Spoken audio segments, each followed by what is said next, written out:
வெறும் 4 பொருளை வச்சு சூப்பர் சாஃப்டான வட்டலப்பம் எப்படி பண்ணலான்னு பார்க்கலாம்.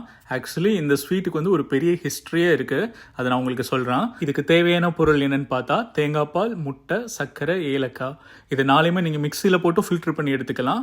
இல்லைனா நான் பண்ண மாதிரி நீங்கள் ஃபாலோ பண்ணலாம். இந்த மிக்சர் ரெடியான உடனே அப்படியே ஒரு சின்ன பாத்திரத்தில் பட்டரோ நெய்யோ தடவி அந்த மிக்சர் அதுக்குள்ளே ஊற்றி தண்ணி உள்ளே பூந்துடாமல் இருக்கிற மாதிரி க்ளோஸ் பண்ணி ஒரு 20 நிமிஷம் நீராவியில் வேக வச்சு எடுத்தோம்னா சூப்பர் சாஃப்டான வட்டலப்பம் ரெடி. இது இன்னும் அத்தன்டிக்காக பண்ணணும்னா சர்க்கரைக்கு பதிலாக பனங்கருப்பட்டி சேர்த்துக்கோங்க. இந்த வட்டலப்பத்தோட ஹிஸ்டரி என்னன்னா 18th செஞ்சுரியில டச் மற்றும் பிரிட்டிஷ் ஆட்சியாளர்களால் ஸ்ரீலங்காவுக்கு கொண்டு வரப்பட்ட இந்தோனேஷியன் மற்றும் மலேசியன் மக்கள்னால தான் இந்த வட்டலப்பம் வந்து இன்ட்ரோடியூஸ் ஆனது. இப்போ அபிஷியலி இது ஸ்ரீலங்காவோட ஒரு தேசிய இனிப்பு மாதிரியே ஆயிடுச்சு. தமிழ்நாட்டில் என்னோட நேட்டிவ்ல ஒரு 4 ஜெனரேஷனா இந்த ரெசிபி தெரியும். பட் முக்காவாசி மக்களுக்கு இது இப்பதான் தெரிய வந்திருக்கு. இந்த சாஃப்டான வட்டலப்பத்தை நீங்களும் ட்ரை பண்ணி பார்த்துட்டு எப்படி இருக்குன்னு சொல்லுங்க. மறக்காம பக்கத்து வீட்டுக்கு கொடுங்க.